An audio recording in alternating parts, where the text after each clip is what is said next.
Hey Anonymai, I wanted to share with you about a current thing that we were working on in our scent book.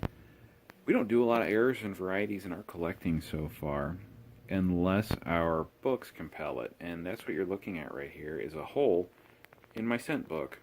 And apart from this slot right here, I think the only other one that we've had to deal with so far is the 1922 plain, or they call it the 1922 No D, and that cost hundreds and hundreds of dollars, so we put a weak D in there. But this one is a more modern penny variety, and it can cost you a few dollars to fill in, and I wanted to tell you a little bit about it. As you can see right here, we have two different varieties. One of them is far more scarce than the other. The most common thing that you're going to see when you're collecting these 1970 scents is the large date. It's more common in both the proof strikes and the business strikes. What you're looking at here is a proof strike. The clearest way to identify the 1978 large date is that if you look at the top of the numbers up above, let me do some zooming here, that might help. If you look at the very tops of the numbers, you can see that the 7 is a little bit lower than if you drew a straight line across from the tops of the 9s and the 0s. That 7 is set below. However, there's another variety here called the 1970S small date. The date is it's a little deceptive. The date isn't necessarily very much smaller at all. But if you connect the 0 and the 9 with a straight line, you'll notice that the top of the 7 would be butted up against the line.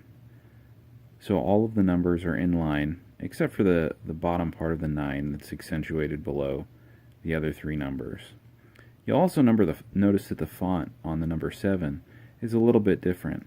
It's a little more straight and rigid.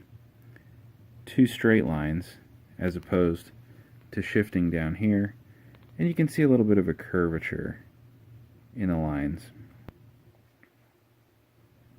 Now the 1970S small date is much more scarce. We've gone through an astounding number of boxes and never actually found one in circulation. Here's the 1970D. As you can see, the 7 is lower on that one as well. We've never found one in circulation, so we ended up having to break down and buy one, especially since our goal here in this album is for, at least for now, all of our memorial scents to be bright red. So why not spend a few dollars, get a nice bright red one. I did want to share this though, because as you can see, this is an ICG graded scent. Guess what we're going to do?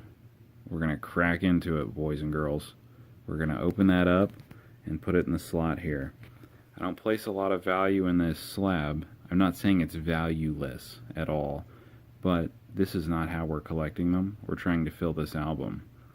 I do value that this company validated that this was a real, authentic small date. They verified, not just by the naked eye, but they have a lot of experience in identifying the 70S small date, so there's a lot of value there too.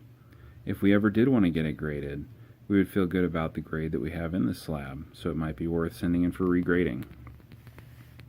But as you're looking for your 1970s, look for the small date and the large date. I'll post another image at the end of the video so you can get another close look. If for some reason you aren't able to pause on the video, there are a lot of images out there if you go to Google and type in 1970S small large date, and you can get some good comparisons that you can pull up and look at for a long period of time, especially if you have a stack of 1970Ss. These can fetch anywhere from $5 to $8 in brown condition that are circulated, up to $30, $40, $50 for a high-grade coin. We got a pretty good deal on this one. I did not give $50 for it. As you can see, it's a business strike. The proof strikes do fetch a lot more, but as we said before, the small date is scarce in both proof and business strikes. So be prepared to pay a few dollars for them. If you find a deal, it might be your chance. Just go for it. Thanks for watching, guys. Click the like button, share, subscribe, leave a comment down below. If you have any questions, I'm sure I forgot something, but we love hearing from you and we love your comments. Thanks for spending your time watching our videos. Happy hunting.